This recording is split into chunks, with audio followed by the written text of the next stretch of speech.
할렐루야. 오늘은 특별히 아버지 날 Father's Day입니다. 왜 어버이날이 있음에도 불구하고 또다시 우리에게 이렇게 Father's Day를 주셨을까? 어머니 날이 있는데도 불구하고 또 어머니날을 우리 어버이날로 보내면서 왜 특별히 오늘 이 날을 아버지 날로 정했을까? 우리 한번 깊이 생각해 보면서 오늘 이 말씀을 이어갈까 합니다. 이 아버지 날의 유래는 이렇습니다. 1909년 소나라 도프라고 하는 27살 난 여인이 워싱턴주 스포케인이라는 그런 교회에서 어머니 날 설교를 듣다가 왜 어머니 날은 있는데 아버지 날은 없는 것일까 생각하면서 이렇게 그가 제정한 것이 바로 아버지 날의 유래입니다. 이 소나라 도드라고 하는 여인에게는 아픔이 있었습니다. 그의 어머니는 6째 동생을 낳다가 그만 죽고 말았습니다. 그의 아버지는 2차 대전에 참전해서 겨우 목숨을 이렇게 건지고 돌아왔는데 이 5 형제들을 이렇게 키우면서 많은 고생을 하셨어요. 희생과 헌신과 사랑으로 그 자녀들을 돌봤던 아버지를 생각하면서 이 소나라 도드라는 여인은 아버지 날도 만들어야 되겠다. 그래서 이 아버지 날을 만들기를 원했지만 사람들은 비웃었습니다. 그러나 계속해서 이 스포케인 그란 교회에서 이 아버지 날을 시작함으로 말미암아 1966년에는 드디어 존슨 대통령이 그 아버지 날을 선포하게 되었고 1972년에 닉슨 대통령이 이 날을 공휴일로 기정해서 오늘 이렇게 아버지 날이 있었던 것입니다. 아버지의 그 헌신과 아버지의 희생을 다시 한번 우리가 기리면서 감사하고자 하는 그러한 의미에서 이 아버지 날을 만들었는데 이 아버지 날을 통해서 우리가 깨달아야 하는 진정한 아버지의 모습은 어떤 모습일까요? 옛날에 경기고등학교를 1, 2학년 다니다가 너무나도 똑똑해서 서울대학에 들어간 천재 학생이 있었습니다. 학창시절에 그는 줄곧 1등을 놓치지 않았습니다. 마침내 그는 세계적인 천재과학자가 되어서 한국으로 돌아갔고 문민정부 시절에 과학기술처 장관이 되었습니다.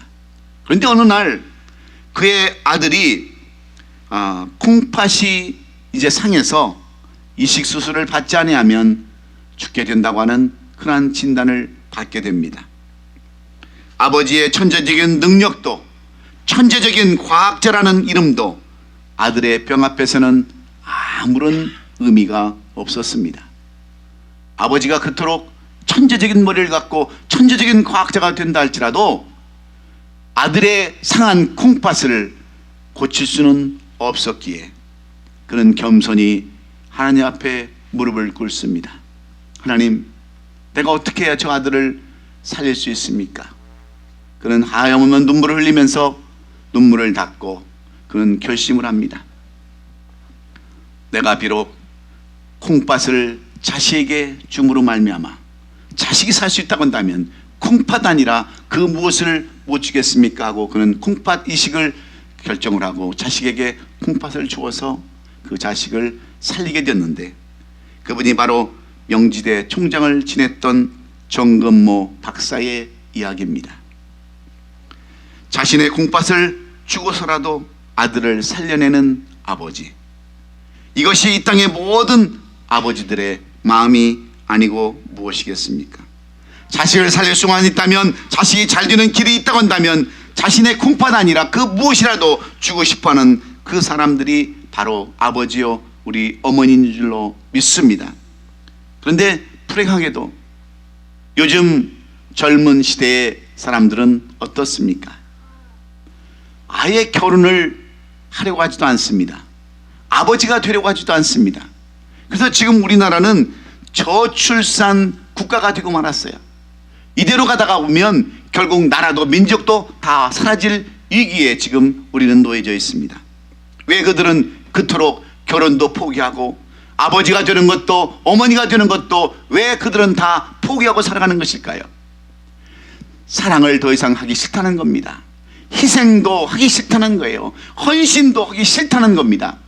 오직 자기만 하는 이기주의적인 사고방식으로 오늘날 아버지상이 사라져가고 있는 이때에 오늘 성경은 이 복을 이어가는 이 행복과 화제를 잘 모르는 사람들에게 오늘 주시는 말씀이 바로 오늘 이 본문의 말씀입니다. 성경에는 갈라디아서 6장 7절에 이런 말씀이 있습니다. 스스로 속이지 말라. 하나님은 업신여김을 받지 아니하시나니 사람이 무엇으로 심든지 그대로 거두리라 말씀하셨어요. 사람이 무엇을 심든지 간에 그 심는 그대로 거둔다고 하시면서 그 앞에 우리에게 주시는 교훈이 있습니다. 스스로 속이지 말라는 거예요. 하나님을 업신여기지 말라는 거예요. 사람은 결코 무엇을 심든지 간에 심은 그대로 거두게 되어 있다라고 성경은 말씀하고 있습니다. 이 말씀은 여러 가지 의미가 있는데, 첫째는 여러분, 사람이 그 이루는 대로 그대로 거두는 대로 심는 대로 이루어진다고 하는 겁니다. 콩을 심으면 콩을 거두고요, 밭을 심으면 밭을 거두게 되어 있습니다. 선을 심으면 반드시 선의 열매를 먹게 되어 있고, 악을 심으면 악의 열매를 먹게 되었다고 하는 것이 이 세상 진리요 하나님께서 우리에게 주시는 법칙임을 말씀해 주고 있습니다. 그래서 여러분, 선을 심고 선을 거두려, 악을 심고 선을 거두려 하는 것은 하나님을 속이는 것과 똑같다고 하는 겁니다. 둘째는 속이는 것은 하나님을 업신여기는 거라 말씀합니다. 오늘 본문에서 속인다는 원문의 뜻은 길을 잃게 한다, 미혹한다, 빗나가게 한다, 그런 말입니다. 나는 이것을 하면서 저것을 한다 하면 그것은 스스로 속이는 것입니다. 그리고 나는 악을 행하면서 아니라고 하면 하나님을 업신여기는 것과 똑같다라고 성경은 그렇게 적어놓고 있습니다. 이 업신여긴다는 말은 하나님을 조롱한다, 하나님을 비웃는다, 그런 말이에요.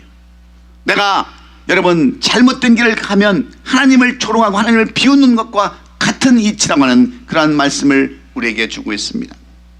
셋째는 하나님께서 모르시는 것이 아무것도 없다는 겁니다. 하나님 우리의 행동도 보십니다. 우리의 모습도 보십니다. 우리의 일거수일투족을 다 보고 계시는 분이 우리 하나님이십니다. 마음의 생각도 아시는 그분, 우리의 겉과 속을 모르시는 것이 아무것도 없으신 분이므로 너희가 무엇으로 심든지 그대로 거둔다고 하는 이 말씀을 우리에게 오늘도 주시는 겁니다. 하나님, 이 말씀은 하나님이 모든 것을 잘 알고 있기 때문에 하나님을 속일 생각하지 말고 올바로 살아라, 깨끗하게 살아라, 의롭게 살아라, 좋은 삶을 살아라고 우리에게 권면하는 줄로 믿습니다. 그런데 오늘 이 본문의 말씀도 마찬가지입니다. 오늘 이 본문은 다윗의 아들 압살롬에 대한 이야기를 오늘 이 사무엘은 기록해 놓았습니다. 다윗에게는 많은 아들이 있었지만 그 중에서도 가장 다윗이 사랑한 아들은 압살롬이었습니다. 이 압살롬은 그러나 불행하게도 자기 아버지를 증오합니다. 자기 아버지에게 반항하고 자기 아버지를 대적하는 그러한 사람이었어요. 여러분, 자기가 그토록 사랑하는 아들이 아버지를 배신하고 아버지를 대적할 때 아버지의 마음이 얼마나 괴로웠겠습니까? 얼마나 슬펐겠습니까? 그런데 결국 압살롬은 반란을 일으켜버립니다. 그런데 압살롬은요, 다윗의 족수가 될 수 없어요. 여러분, 다윗은 어떤 사람입니까? 이미 어려서 골리앗이라고 하는 장수를 때려눕힌 그러한 장수 중의 장수요, 전쟁에 능한 사람입니다. 그래서 결국 전쟁에서 압살롬은 패하고 거기서 죽임을 당했을 때 이것을 아버지의 마음을 모르는 신하들은 어떻게 얘기합니까? 왕이시여, 우리가 당신 아들을 죽이고 승리했습니다. 축하합니다. 그런 식으로 이렇게 다윗에게 이야기할 때 다윗은 마음이 찢어지는 것 같았어요. 어떻게 아들과 싸워서 이것이 이 다윗에게 기쁨이 줄 수 있었고 축하받을 일이었겠습니까? 이런 비유를 들을 때 다윗의 모습을 그리고 있는 장면이 오늘 마지막 절 33절의 말씀입니다. 왕의 마음이 심히 아파 문 위층으로 올라가서 우니라. 그가 올라갈 때 말하기를 내 아들 압살롬아, 내 아들 압살롬아, 차라리 내가 너를 대신하여 죽었다면 압살롬 내 아들아 하면서 통곡하였다라고 이 다윗의 마음, 아버지의 마음을 여기다가 이렇게 고스란히 적어 놓았습니다. 여러분, 여기서 우리가 알아야 할 중요한 내용이 있습니다. 이스라엘 선구인 다윗이 아들과 싸워서 결국 아들이 죽어야 하는 이러한 일들이 왜 일어났느냐 하는 겁니다. 여기에는 여러분 이 이유가 있습니다. 여기에는 뼈아픈 그러한 과거가 있습니다. 그것은 바로 우리아의 아내 밧세바와의 관계에서 이 다윗의 슬픈 과거의 아픔이 있습니다. 다윗은 어느 날 지붕 위를 거닐다가 지붕 성문 아래에서 모욕하는 밧세바의 모습을 보고 그 정욕을 이기지 못해서 자기의 정권을 이용해서, 자기의 권력을 이용해서 이 밧세바를 데려다가 동침을 합니다. 그리고 이 밧세바가 아이를 갖게 되자 이것을 어떻게 감출까? 그의 사랑했던 장군 우리아를 부르지 않습니까? 그래서 우리아와 함께 그 시간을 보내서 그 아이가 바로 우리아의 아이인 것처럼 꾸미기 위해서 우리아를 불렀지만 충신이었던 우리아는 어떻게 대답을 합니까? 왕이시여, 지금 내 부하들은 저 블레셋과의 싸움에서 목숨을 걸고 밤잠을 자지 못하고 싸우는데 내가 어찌 장군으로서 저들을 데리고 있는 장수로서 내가 어찌 이렇게 편히 집에 가서 잠을 잘 수 있습니까? 나는 그럴 수 없습니다라고 돌아가 버리자 그는 요압 장군을 시켜서 이 우리아를 어느 곳으로 보냅니까? 싸움의 최전방으로 직접 적군과 싸우는 그곳에 보내서 이 우리아를 여러분 전쟁에서 죽게 하고 이 사건을 마무리하고 감추새도 모르게 감쪽같이 감춰버리려고 하지만 하나님은 이 모든 것을 다 보셨어요. 이 모든 것을 다 보시고 하나님께서 이 다윗에게 이 말씀을 하십니다. 다윗이 행한 그 일을 여호와 보시기에 악하였더라. 이렇게 써놓았습니다. 이것이 뼈아픈 다윗 왕의 실수였습니다. 그리고 이 일에 대하여 하나님은 분노하시고 나단 선지자를 보내서 이렇게 경고했어요. 사무엘하 12장 10절로 12절의 말씀에 이 말씀 이대로 정확하게 말씀하십니다. 이제 내가 나를 업신여기고 햇사람 우리아의 아내를 빼앗아 내 아내로 삼았은즉 칼이 내 집에서 영원토록 떠나지 아니하리라 하셨고 여호와께서 또 이와 같이 이르시기를 보라, 내가 너와 내 집에 재앙을 일으키고 내가 내 눈앞에서 내 아내를 빼앗아 내 이웃들에게 주리니 그 사람들이 내 아내들과 더불어 백주에 동침하리라. 너는 은밀히 행하였으나 나는 온 이스라엘 앞에서 백주의 일을 행하리라 하셨나이다. 이렇게 선포하셨습니다. 얼마나 여러분 무서운 말씀입니까? 하나님은 이런 일을 행했던 다윗에게 이렇게 너는 이런 일을 당할 것이라고 분명하게 말씀해 주셨습니다. 다시 말하면 네가 이 밧세바 사건을 인하여 힘은 대로 거두게 하시겠다라고 약속하신 그러한 말씀입니다. 그래서 이 일을 인하여 칼이 내 집에서 영원히 떠나지 않도록 하셨는데 다윗이 심은 대로 거둔 사건들은 어떤 사건들입니까? 다윗이 밧세바에 낳은 아들이 죽습니다. 아들이 태어나자마자 죽어요. 비록 그 아들이 의롭지 못한 아들, 불륜관계에서 태어난 아들이었지만 하나님은 그 아들을 죽이십니다. 데려가십니다. 뭐라고 데려갑니까? 우리아의 아내가 다윗에게 낳은 아이를 여호와께서 치심에 심히 앓는지라. 하나님께서 그 아이를 치셔서 죽게 하셨다고 하는 거예요. 이 말은 다윗의 아들을 하나님이 데려가셨다, 죽이셨다는 말과 똑같은 말입니다. 그리고 어떤 사건이 납니까? 형제간에, 남매간에 강간 사건이 일어납니다. 다윗에게는 암몬이라는 이 아들이 있었습니다. 그리고 딸 다말이라는 딸이 있었어요. 그런데 이들은 이복 동생들이에요. 그런데 이복 동생인 다말을 이 암논이 사랑해서 그를 연애하고자 했지만 이 다말이 받아주질 않습니다. 그래서 성폭행을 하는 거예요. 이것을 알았던 다말의 오빠 압살롬이 어떻게 합니까? 이 암논을 데려다가 쳐 죽이지 않습니까? 한 가정에서 형제끼리 이렇게 서로 강간을 하고 또 형제가 형제를 죽이는 칼날을 피할 수 없는 이 가정의 어려움들이 이 다윗의 가정에서 일어나기 시작하는 거죠. 뿐만 아니라 아들 압살롬이 아버지에게 반역을 합니다. 압살롬은 반역을 미리 계획을 했어요. 성경을 보면 사무엘하 15장 6절에 이스라엘 무리 중에 왕께 재판을 청하러 오는 자들마다 압살롬의 행함이 이와 같아서 이스라엘 사람의 마음을 압살롬이 훔치니라. 이미 압살롬은 반역하기 위해서 사람들의 마음을 훔쳤습니다. 다윗의 측근인 사람들도 다 마음을 훔쳐서 좋게 하고 어지럽게 하고 해서 다 자기 편으로 만들고 결국은 반역을 하고 이 다윗은 궁에서 쫓겨나는 신세가 되었어요.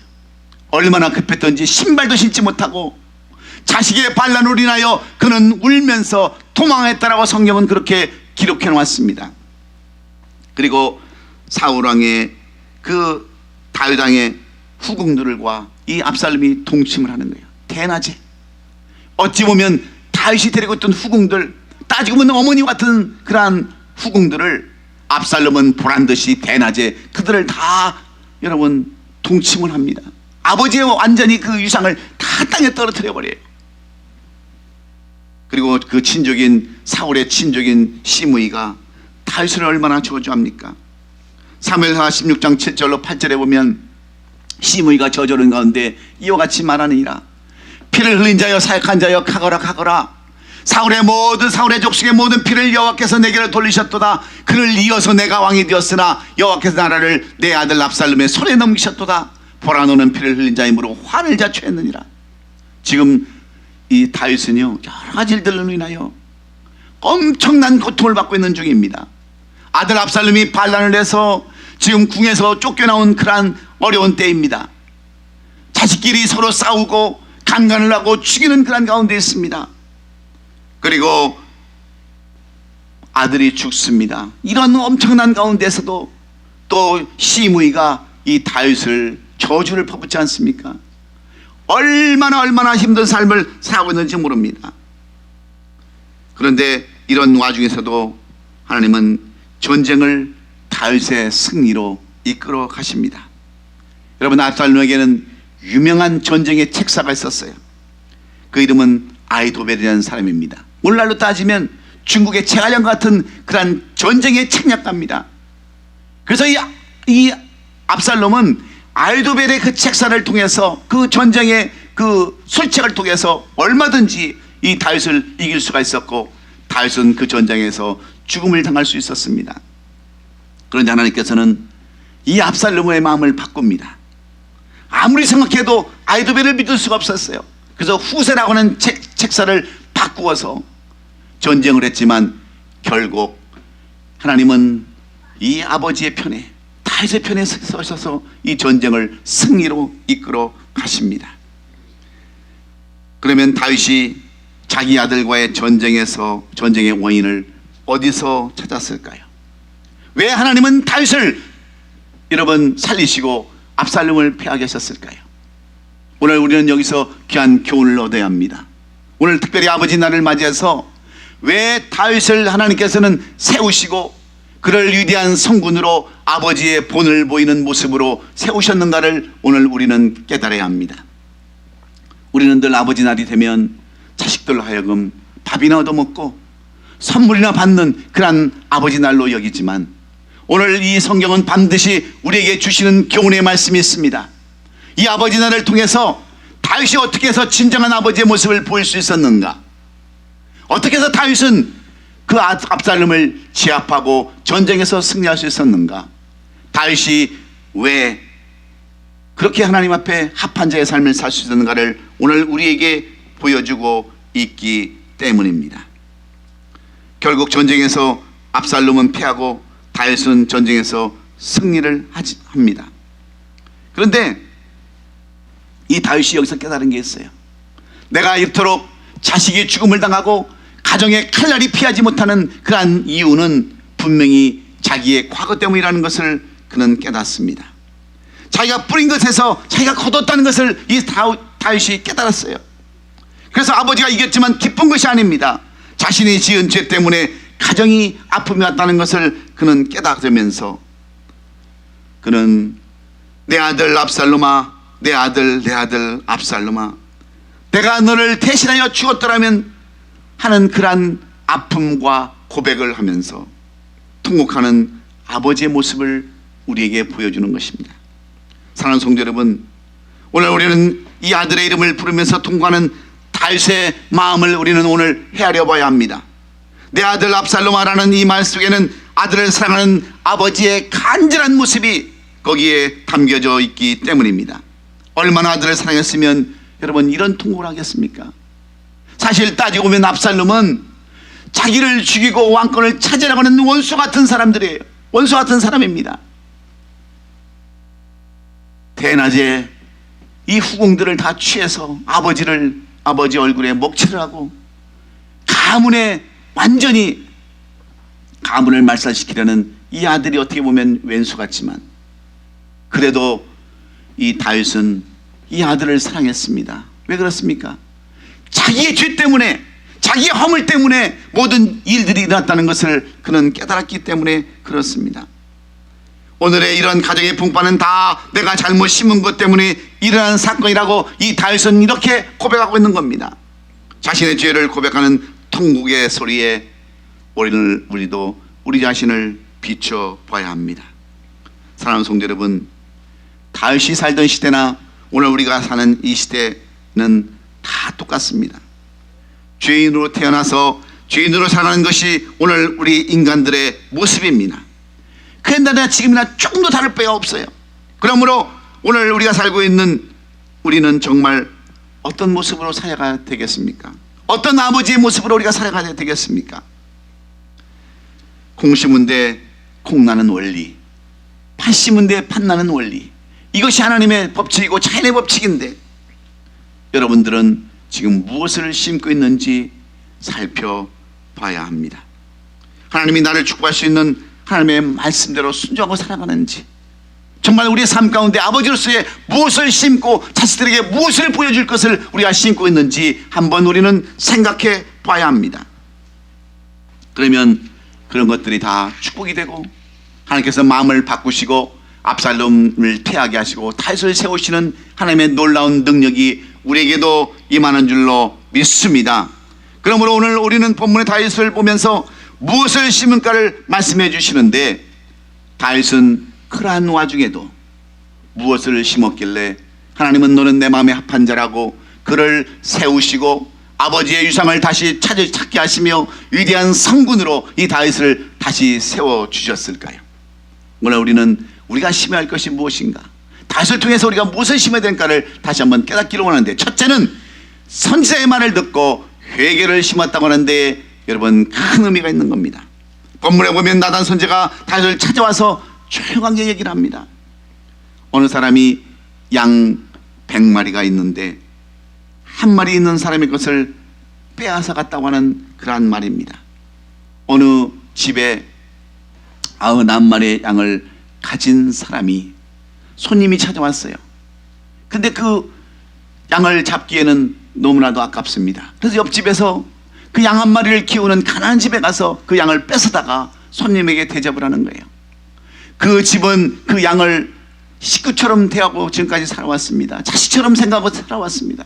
그런데 그 양을 뺏어다가 손님을 대접했다고 하는 이 이야기를 나단 선지자가 비유로 다윗에게 얘기했을 때, 다윗은 노발대발하면서 세상에 그런 놈이 어디 있느냐고, 세상에 그렇게 염치없는 놈이 어디 있느냐고 소리를 지르자 나단 선지자가 조용히 이 다윗에게 이야기하기를 바로 당신이 그런 사람입니다라고 이야기했을 때 다윗은 얼마든지 나단 선지자를 등이 체합하고도 얼마든지 죽일 수 있는 그러한 권력이 있었습니다.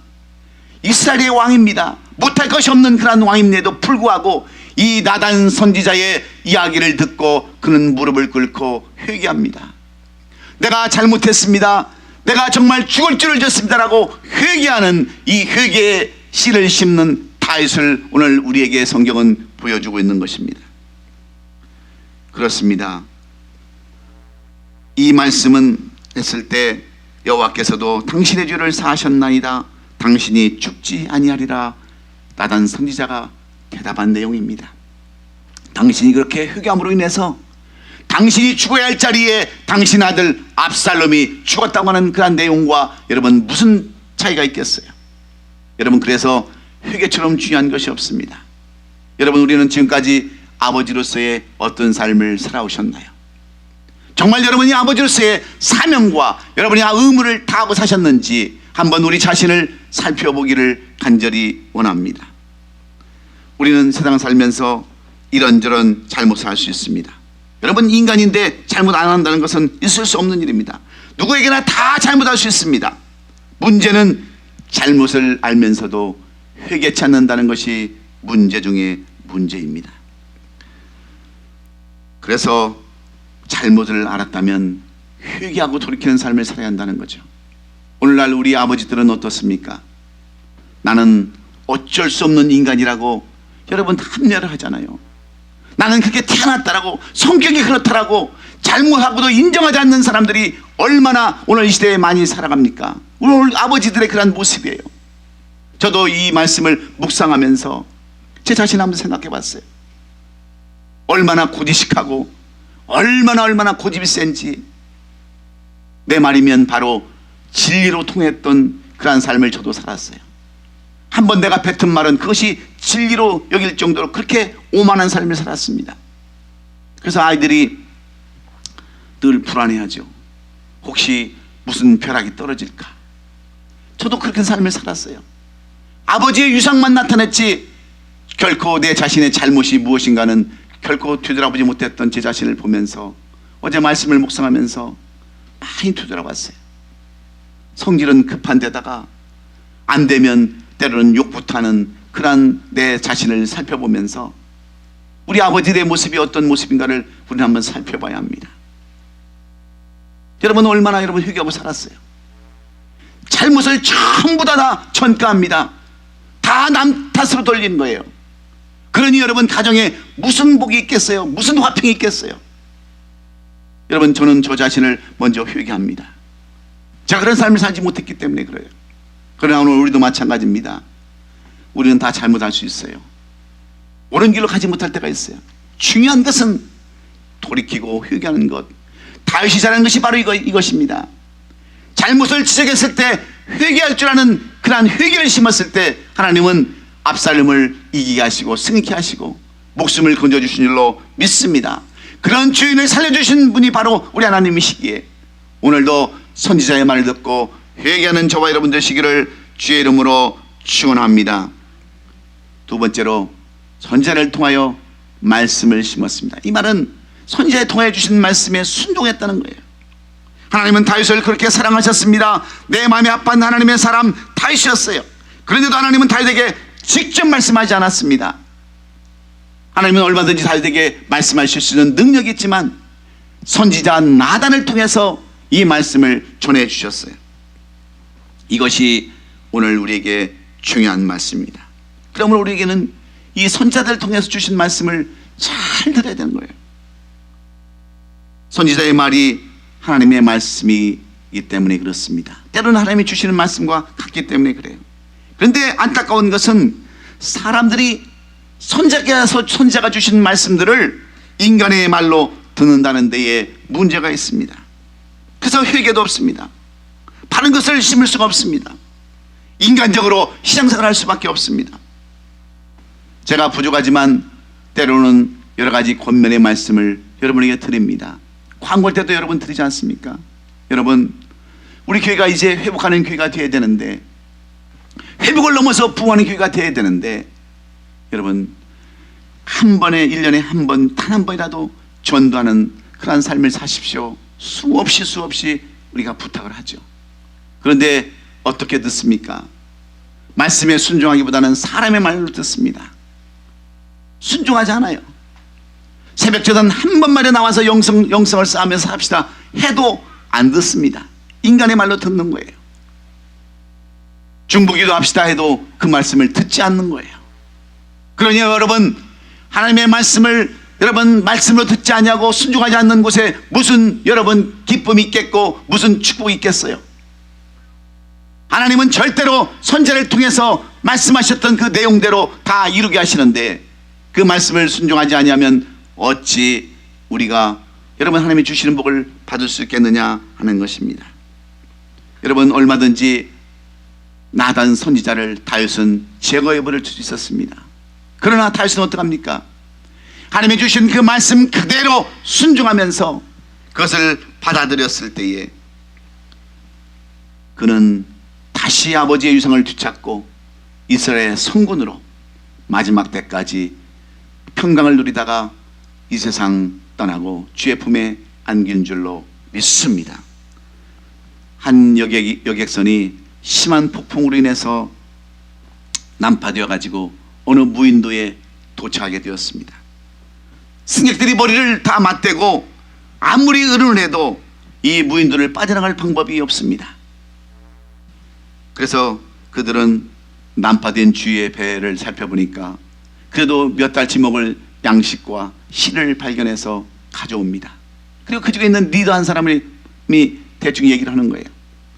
우리가 여기서 언제 구조될지 모르니까 이렇게 앉아있는 것이 아니라 우리가 여기 있는 씨를, 양식을 먹지 말고 조금씩 아껴서 우리가 여기서 농사를 짓고 그들이 우리를 구원할 때까지, 우리를 구조할 때까지 여기서 기다립시다 하고 그들은 땅을 파기 시작합니다.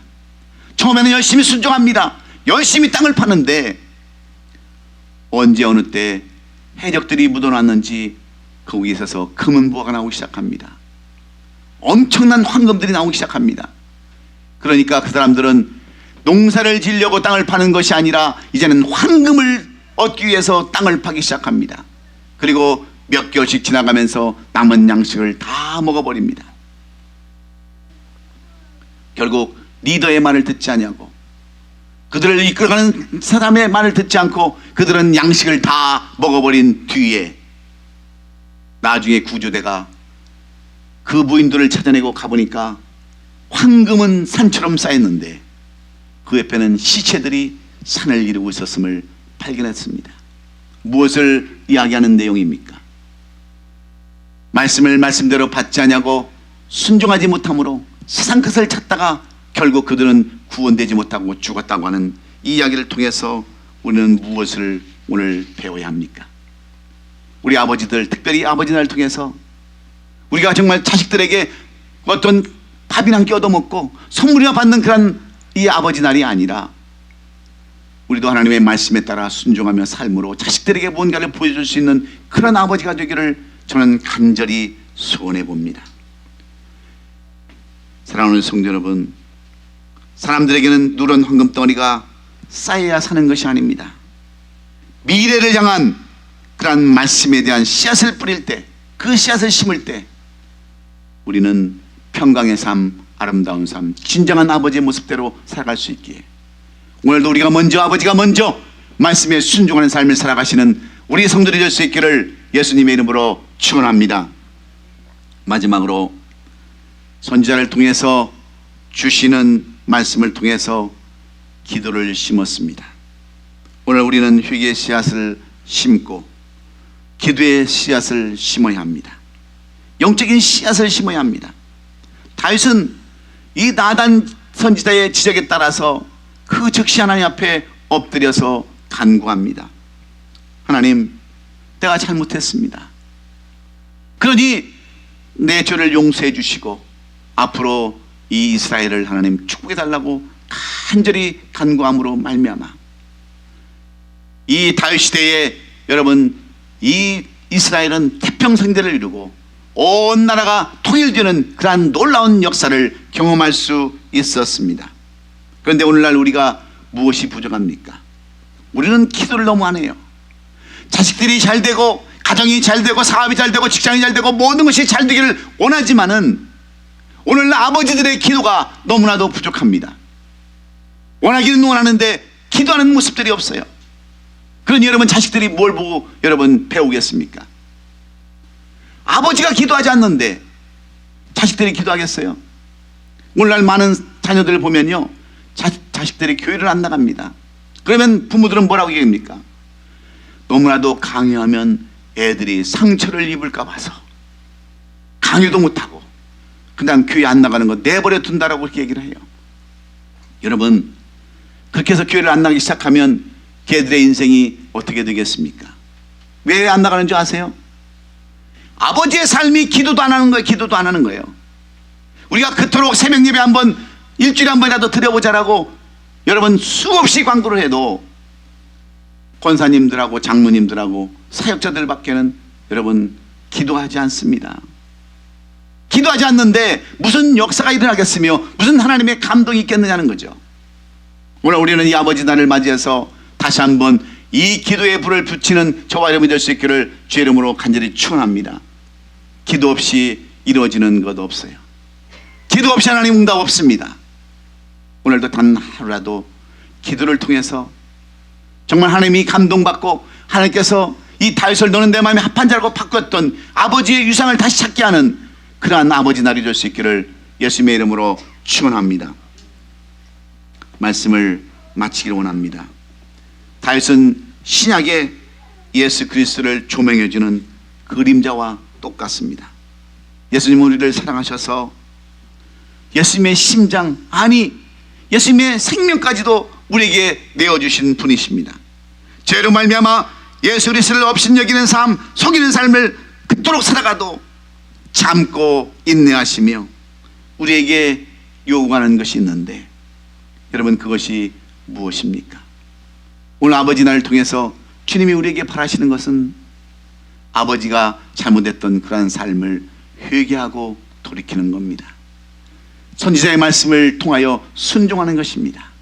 그리고 선지자를 통해서 주신 말씀을 통하여 다시 한번 하나님 앞에 기도하고 간구하는 것을 오늘 주님은 우리에게 요구하시기에 아버지 날을 맞이해서 그냥 감사나 얻어먹고 감사나 받고 그런 삶이 아니라 우리가 먼저 회개하고 말씀에 순종하고 기도하는 삶을 사심으로 하나님은 압살롬을 폐하시고 다윗을 세우셨던 것처럼 여러분의 가정이 이런 다윗의 가정처럼 다시 한번 회복되기를, 아버지의 마음으로 다시 한번 아버지의 진정한 모습으로 우리의 삶이 바뀌는 저와 여러분이 될 수 있기를 예수님의 이름으로 축원합니다.